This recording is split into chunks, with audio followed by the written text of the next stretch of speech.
Hi everyone, in today's quick tutorial I'll show you how to change bullet styles in Microsoft Word. So the title is how to add and edit bullets in MS Word. Let's go.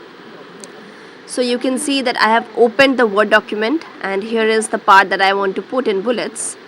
So key themes of the dissertation is the main title, and under that the entire text is what I want to put in bullets. So I'll select them first, and under the home tab you can see an option called review, and exactly underneath you can see the bullets option.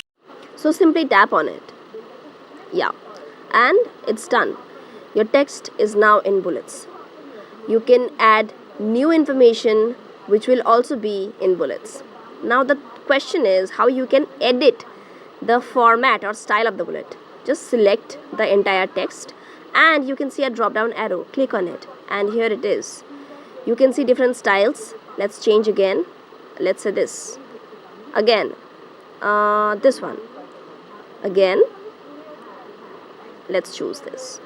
Okay, so here is how you can actually add and edit bullets in MS Word. I hope this video was helpful. Thanks for watching and do not forget to like and subscribe to our channel. Bye bye.